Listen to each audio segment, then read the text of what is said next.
कल हम लोग देखे थे कि हम लोगों को कैश बुक के बारे में हम लोग कल जाने थे। हम लोग कल क्या देखे थे? Cash book. अच्छा, कैश बुक का मतलब हम लोग कल देखे थे कि हम लोग जितना भी सारा का सारा जितना भी ट्रांजेक्शन जो कैश में कर रहे थे, हम लोग जितना भी ट्रांजेक्शन कर रहे थे वो कैश से रिलेटेड कर रहे थे। और हम लोग देखे थे कि entry single column cash book में कैसे किया जाता है, सिंगल कॉलम कैश बुक में कैसे किया जाता है कैश बुक। तो सिंगल कॉलम कैश बुक का मतलब हम लोग कल देखे थे कि खाली कैश से रिलेटेड ट्रांजेक्शन को रिकॉर्ड कर रहे थे। अच्छा, एक कभी कभी मान लीजिए मेरे पास एक बुक है, ठीक है। इस बुक में हम लोग ने कैश से भी ट्रांजेक्शन को रिकॉर्ड करते हैं और कभी कभी हम लोग बैंक से भी रिलेटेड ट्रांजेक्शन को रिकॉर्ड करते हैं। हमने क्या किया? हमने एक फर्नीचर खरीदा, हमने एक फर्नीचर को परचेज किया। हमने फर्नीचर को परचेज किया 1 लाख रुपए में। अब 1 लाख रुपया को हम लोग किस में पेमेंट किए? हम लोग चेक में पेमेंट किए, चेक में पेमेंट किए। यानी कि अगर आपने परचेज करते हैं या सेल करते हैं तो वह उसका ट्रांजैक्शन अगर आप चेक में करते हैं यानी कि बैंक के थ्रू करते हैं और बैंक के थ्रू करते हैं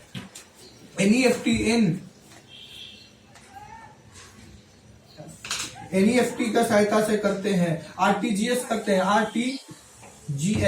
RTGS electronic transaction fund transfer करते हैं, तो ये सारा का सारा चीज को क्या ऑनलाइन पेमेंट करते हैं। तो आपने बैंक के सहायता से की। अगर आपने कैश में पेमेंट करिएगा, नहीं तो चेक की सहायता से पेमेंट करिएगा और इसको इस बुक में रिकॉर्ड करिएगा। तो जिस बुक में रिकॉर्ड करिएगा ना कि हमने बैंक से पेमेंट किए हैं कि कैश में पेमेंट किए हैं, हमने दोनों का दोनों ट्रांजेक्शन को रिकॉर्ड कर रहे हैं। अगर मान लीजिए कैश में हम लोग पेमेंट किए हैं 1 लाख रुपया का, तो हम लोग बैंक की सहायता से पेमेंट करें तो फिर भी इस बुक में रिकॉर्ड करेंगे। और अगर मान लीजिए हमने 10,000 रुपया का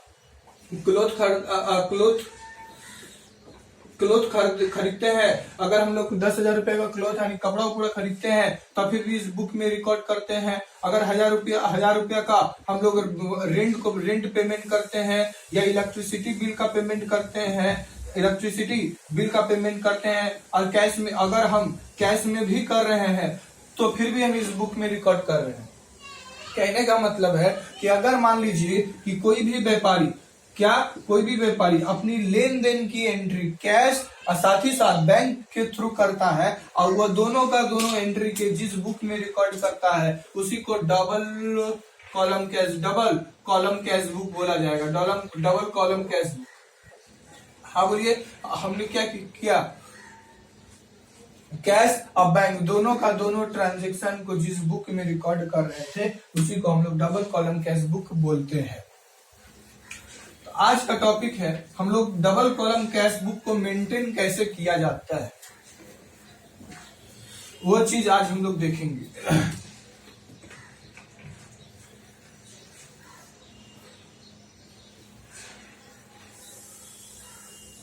सबसे पहले date, particulars, amount, date, particulars, amount, date, particulars, amount, date, particulars और अमाउंट। डेबिट साइड और मेरा क्रेडिट साइड।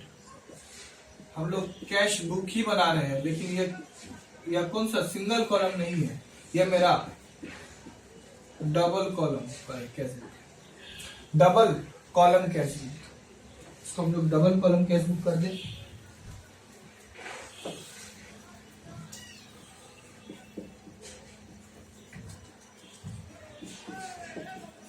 हम लोग डबल कॉलम कैश बुक बना रहे हैं।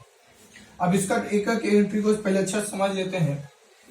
मान लीजिए एक व्यापारी है, एक व्यापारी क्या किया, एक माल परचेज कर रहा है। क्या किया? आपने परचेज किया कितना रुपया में? 1 लाख रुपया में परचेज किया गुड्स को। तो purchase account debit to cash account होगा। Purchase account debit to cash account होगा। तो परचेज करेंगे तो परचेज को मेरे को डेबिट करना पड़ेगा, purchase account debit to cash account होगा। मान लीजिए 1 लाख रुपया क्रेडिट साइड और 1 लाख रुपया डेबिट साइड। तो कैश बुक इस डबल कॉलम कैश बुक में वही ट्रांजेक्शन को हम लोग रिकॉर्ड करेंगे जो कैश में भी किया गया होगा और बैंक के थ्रू किया भी गया होगा। वो दोनों का ट्रांजेक्शन इस डबल कॉलम कैश बुक में मेंटेन करेंगे। 1 लाख रुपया का गुड्स परचेज किया है तो कैश बुक के क्रेडिट साइड में बाई परचेज बोल के रिकॉर्ड करना पड़ेगा। बाई परचेज बोल के रिकॉर्ड करना पड़ेगा हमको। कितना रुपया से? 1 लाख रुपया से। 1 लाख रुपया से रिकॉर्ड करना होगा। अगर मान लीजिए परचेज का जगह क्या किया है, अगर इसने सेल किया, सेल क्या फर्नीचर, सेल किया क्या फर्नीचर, 2 लाख रुपए का सेल किया है। किसमें किया है? चेक के थ्रू किया है, चेक के थ्रू से। अच्छा 2 लाख रुपया रिसीव किसमें किया है? रिसीव 2 लाख रुपया बाई द चेक। रिसीव किसमें किया? Receive by check. चेक में 2 लाख रुपया रिसीव किया। 1 लाख रुपए का माल परचेज किया था कैश में, हमने रिकॉर्ड कर दिया। 2 लाख रुपए का फर्नीचर को क्या किया है? सेल किया है और 2 लाख रुपया रिसीव किया, चेक के जरिए रिसीव किया है। हमको रिसीव इसका एंट्री करेंगे, पैसा आएगा तो बैंक बैलेंस बढ़ गया तो बैंक को क्या करना पड़ेगा? डीआर से डेबिट करना पड़ेगा और टू सेल्स करना पड़ेगा। कितना रुपया से? 2 लाख रुपया डेबिट साइड, 2 लाख रुपया क्रेडिट साइड रिकॉर्ड करना पड़ेगा। हाँ बोलिए। तो अच्छा डेबिट साइड में बाई सेल टू सेल बोल के रिकॉर्ड करना पड़ेगा। कितना रुपया? 2 लाख रुपया से रिकॉर्ड करना पड़ेगा। हाँ बोलिए। बोल रहा है कि बैंक अकाउंट बोलिए या कैश अकाउंट बोलिए, तो बैंक अकाउंट के डेबिट साइड, बैंक बोलिए या कैश बोलिए, इसका डेबिट साइड में टू सेल्स बोल के 2 लाख रुपए को रिकॉर्ड करना पड़ेगा। हमने रिकॉर्ड कर दिया। अगर मान लीजिए हमने किसी पार्टी से पैसा रिसीव किए, मान लीजिए हमने पुराना एक पार्टी था उससे हमने पैसा को रिसीव किए, कितना रुपया हम लोग रिसीव किए? मान लीजिए रिसीव 50,000 रुपया हम रिसीव किए। किससे? मिस्टर के से। मिस्टर के से 50,000 रुपया हमने रिसीव किए तो हम लोग किस में किए? मान लीजिए हम लोग कैश में किए, कैश में। तो मेरा कैश को क्या करना पड़ेगा? कैश को डेबिट करना पड़ेगा और टू जिससे रिसीव किए मिस्टर के को से पैसा चला गया। दिस इज अ पेयर है। कितना रुपया से? 50,000 रुपया डेबिट साइड और 50,000 रुपया क्रेडिट साइड में रिकॉर्ड करना पड़ेगा। हाँ बोलिए। कैश अकाउंट के डेबिट साइड में हमको टू बोल के एम आर मिस्टर के 50,000 रुपया से रिकॉर्ड करना पड़ेगा। अच्छा मान लीजिए अब दूसरा, मान लीजिए हमने रेंट पेमेंट किया, रेंट पेड किए, हमने रेंट पेमेंट किए। कितना? 20,000 रुपया को लैंडलॉन्डर को पेमेंट कर दिए। हमको 20,000 रुपया हम लैंडलॉन्डर को पेमेंट किए, हमने अपने घर भाड़ा 20,000 रुपया दिए। तो रेंट तो मेरे लिए खर्चा है, नॉमिनल अकाउंट है।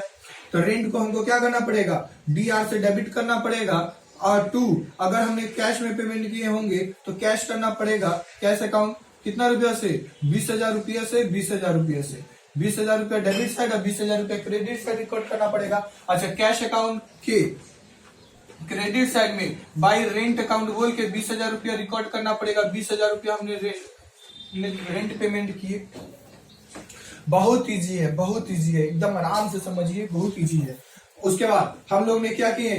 सैलरी पेमेंट किए। 12,000 रुपया को मान लीजिए हमने अपने परचेज मैनेजर जो मेरा है परचेज मैनेजर को हमने 12,000 रुपया सैलरी पेमेंट किए।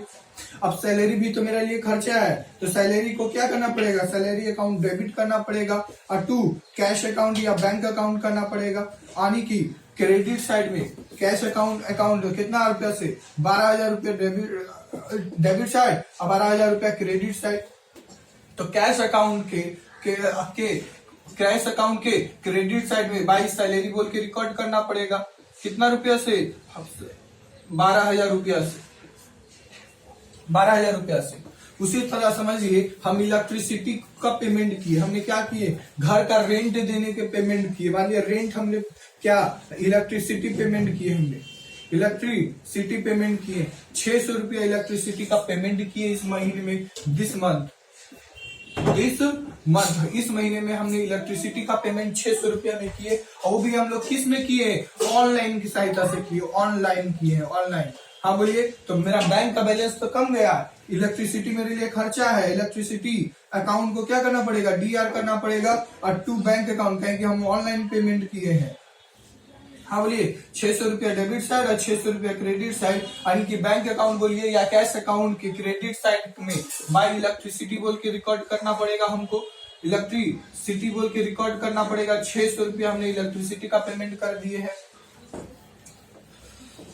अच्छा, और मान लीजिए हमने क्या किया, एक पार्टी को माल सेल किए क्या, सेल किए हैं, मान लीजिए 10,000 रुपया टू काशिश, हम लोगों ने काशिश को सेल किए 10,000 रुपया का माल, लेकिन ऑन क्रेडिट क्या किए, हम उधार में माल बेचे हैं, क्या किए हैं, उधार में माल बेचे। क्या इसका एंट्री किया जाएगा, हम देखिए हमने तो माल सेल कर दिया 10,000 को काशिश को, ऑन द क्रेडिट में हम लोग सेल किए हैं, लेकिन उधार में 10,000 रुपया का माल सेल किए हैं, इसका तो एंट्री इसमें नहीं आएगा। क्रेडिट का एंट्री कैश बुक में या डबल कॉलम कैश बुक में या ट्रिपल कॉलम कैश बुक में या पेटी कॉलम कैश बुक में रिकॉर्ड नहीं किया जाता है, क्योंकि हमने तो कोई किसी तरह का, ना मेरा बैंक का बैलेंस बढ़ा, ना मेरा कैश का बैलेंस बढ़ा, ना मेरा बैंक बढ़ा, ना मेरा कैश बढ़ा, मेरा कुछ नहीं बढ़ा, ऑन क्रेडिट में रिकॉर्ड किया। तो क्रेडिट में हम रिकॉर्ड किए हैं, तो इसका एंट्री हम लोग को नहीं किया जाता। अगर यही हम सेल किए हैं 10,000 रुपया को टू काशिश को बेचे हैं इन कैश में माल हम बेचे हैं 10,000 रुपया को, तब यहाँ पर मेरा बैंक कैश बढ़ जाएगा, तो कैश को क्या करना पड़ेगा, डीआर से डेबिट करना पड़ेगा और टू सेल से काउंट करना पड़ेगा। अगर हमने कैश में या माल बेचे हो या बैंक के थ्रू माल बेचे होंगे तभी इसमें रिकॉर्ड होगा। अगर यहाँ पर पार्टी का नाम आ जाता तो यहाँ पर अगर हम लोग लिख देते हैं ऐसे काशिश, तो इसका मतलब क्या, हमने जो 10,000 रुपया का माल बेचे हैं वो उधार में बेचे हैं, और इसका एंट्री इसमें नहीं किया जाएगा। क्यों, क्योंकि यहाँ पर बोल देता क्रेडिट, लेकिन यहाँ पर हम लोग को क्या हो रहा है कि हमने माल बेचे हैं काशिश को। हाँ बोलिए, हमने काशिश को माल बेचे हैं, तो कैसे account debit to sales account 10,000 रुपया, तो डेबिट साइड में टू सेल्स बोल के रिकॉर्ड करना पड़ेगा 10,000 रुपया से, क्योंकि हमने कैश में माल बेचे हैं तो कैश वाला तो ट्रांजेक्शन को रिकॉर्ड करना पड़ेगा। लेकिन अगर हम लोगों को बोलता कि हम लोग ने क्या काशिश को पेमेंट किए, काशिश रिसीव 1,000 रुपया बाई चेक के रिसीव कर रहा है, काशिश क्या कर रहा है, चेक मान लीजिए रिसीव कर रहा है, तो चेक रिसीव कर रहा है तो हमें क्या करना पड़ेगा, उसके पास काशिश तो रिसीवर है और पर्सनल अकाउंट है, अब डेबिट द रिसीवर को क्या करिए, डेबिट कीजिए, तो काशिश को क्या करना पड़ेगा हमको, काशिश को डीआर करना पड़ेगा, डेबिट करना पड़ेगा, और टू बैंक अकाउंट, बैंक का बैलेंस तो कम गया, क्रेडिट हो गया क्या, 1,000 रुपया डेबिट साइड, 1,000 रुपया क्रेडिट साइड। हाँ बोलिए, हमने क्या किया, रिसीव कर रहे हैं, काशिश क्या कर रहा है, रिसीव कर रहा है, काशिश क्या कर रहा है, रिसीव कर रहा है, तो रिसीवर को हमको डेबिट करना पड़ेगा। अब चेक कैसे करना, बाई चेक या to bank account, cash account debit to bank account. अब ध्यान से देखिए क्रेडिट साइड, हाँ बोलिए, बैंक अकाउंट क्रेडिट साइड में बाई काशिश बोल के रिकॉर्ड करना पड़ेगा हमको 1,000 रुपया से। अगर मान लीजिए हमने क्या किए हैं, हमने फर्नीचर को परचेज किए हैं, मान लीजिए फर्नीचर को हमने क्या किया है, फर्नीचर को परचेज किए हैं, फर्नीचर को हमने परचेज किए, फर्नीचर को क्या किया है, हम लोग ने परचेज किए, कितना रुपया में परचेज किए हैं भाई, मान लीजिए 10,000 रुपया में हम लोग परचेज किए, तो फर्नीचर को क्या करना पड़ेगा, हमको फर्नीचर को डीआर करना पड़ेगा और टू कैश अकाउंट करना पड़ेगा, कितना रुपया से, 10,000 रुपया डेबिट साइड और 10,000 रुपया क्रेडिट साइड में रिकॉर्ड करना पड़ेगा। तो क्रेडिट साइड में बाई फर्नीचर बोल के रिकॉर्ड करना पड़ेगा हमको, कितना रुपया से, 10,000 रुपया से रिकॉर्ड करना पड़ेगा। हाँ बोलिए, 10,000 रुपये से। अगर मान लीजिए हमने फर्नीचर को क्या किया, हमने मशीन को, एक प्लांट था उसको हमने बेच दिया, प्लांट को क्या किए हमने, प्लांट बोलिए, लैंड बोलिए, हमने लैंड सेल किए, रुपया कितना रुपया में, मान लीजिए हमने 2 लाख रुपया में हम लोग सेल किए, कितना रुपया में सेल किए, 2 लाख रुपये में, 2 लाख रुपया में सेल किए। अब बाई बैंक, बैंक के जरिए, बैंक के द्वारा सेल किया गया है, तो मेरा पैसा आएगा, क्या आएगा, बैंक अकाउंट डेबिट होगा और टू सेल्स अकाउंट होगा 2 सेल्स अकाउंट होगा, 2 लाख रुपया डेबिट साइड, 2 लाख रुपया क्रेडिट साइड, और 2 सेल्स बोलकर हमको 2 लाख रुपया इधर रिकॉर्ड करना पड़ेगा, खत्म। इसी तरह का ट्रांजेक्शन को क्या करेंगे, कैश और बैंक का जितना भी ट्रांजेक्शन होगा, ये सारा का सारा ट्रांजेक्शन को हम लोग डबल कॉलम कैश बुक में मेंटेन करेंगे, रिकॉर्ड करेंगे।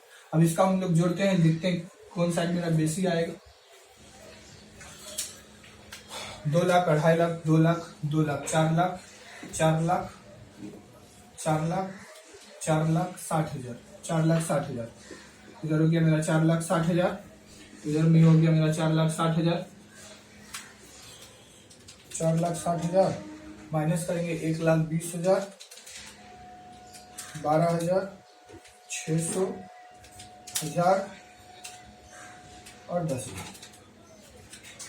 हाँ बोलिए, हो गया बाई बैलेंस CYD 316,400। हम लोग 4,60,000 माइनस करेंगे 1,20,000, 12,000, 600, 1,000 और 10,000, 3,16,400, 3,16,400 यही। फिर टू बैलेंस BYD हो जाएगा 3,16,400 रुपया फॉर द नेक्स्ट ईयर। यहाँ पे डेट दिया रहेगा, यहाँ पे डेट क्या रहेगा, मेंशन रहेगा, यहाँ पे डेट क्या रहेगा, मेंशन रहेगा। हम लोगों को क्या हो गया, डबल कॉलम कैश बुक तैयार। आशा करते हैं आपको समझ में आया होगा। प्लीज लाइक कीजिए, सब्सक्राइब कीजिए और ज्यादा से ज्यादा कमेंट्स कीजिए और शेयर कीजिए। Thank you.